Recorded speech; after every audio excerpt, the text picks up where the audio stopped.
If you have an idea that you genuinely think is good, don't let some idiot talk you out of it.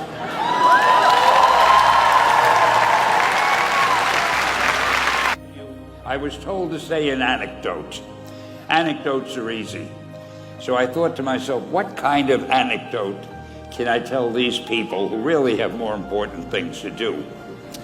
And I figured I'm going to tell you how Spider-Man came into being. It's a true story, although sometimes it's hard even for me to believe it. But we had already done the Fantastic Four and I think maybe the X-Men, I can't remember the order, but my publisher came to me and he said, Stan, I want you to come up with another superhero. So I said, okay, went home, and when my publisher said do something, I'd better do it because I wanted to keep my job. I thought, what can I come up with now? And the most important thing in a superhero at first is the superpower. Once you get that, everything else comes along. So I thought, what power will I give a new guy? And I saw a fly crawling on the wall. And I said, hey, if I could get a superhero that could stick to walls and crawl on them, man, that would be cool. And I thought that was good. Now I needed a name. So I said, well, let's see, Fly Man, Mosquito Man. I got down to Spider-Man. Spider-Man. It just sounded dramatic. So, okay, I had my hero, I had his power, his name, and then I figured just for fun, I'm going to give him personal problems. Because except for you people who are that your lives are perfect, but most other people have personal problems. And then I thought I'd make him a teenager, because there were no teenage superheroes that I knew of at the time. So armed with all that wonderful material, those great ideas, I ran into my publisher's office and I told him. This was my reaction, the reaction he gave me. Stan, that is the worst idea I have ever heard. First of all, and he started to give me his, because he's a very logical man, very intellectual. First of all, people hate spiders, so you can't call a hero Spider-Man. You want him to be a teenager?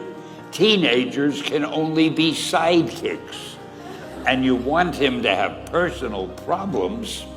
Stan, don't you know what a superhero is? They don't have personal problems. Well, I left the office disappointed, but obviously a much wiser man. And I couldn't get Spider-Man out of my system. So we were about to kill a magazine. I think it was called Amazing Fantasy. It wasn't selling well, and we were sending the last issue to press. When you do the last issue of a magazine, nobody cares what you put in it because the book is dying. Just to get it out of my system, I put Spider-Man in Amazing Fantasy, feature him on the cover, forgot about it. A month later, all the sales figures came in.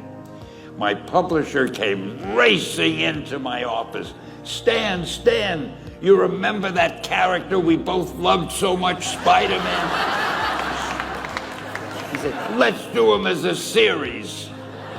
Now, why am I telling you this? Besides the fact that I have to kill a little time. If you have an idea that you genuinely think is good, don't let some idiot talk you out of it.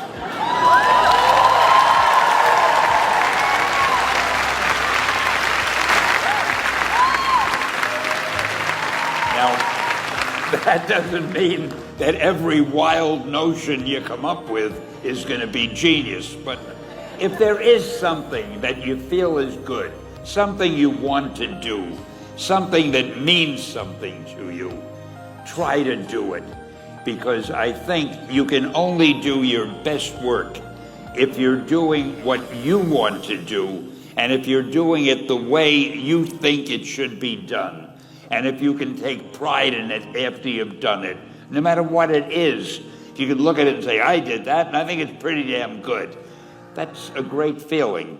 So don't let idiots talk you out of something that you think is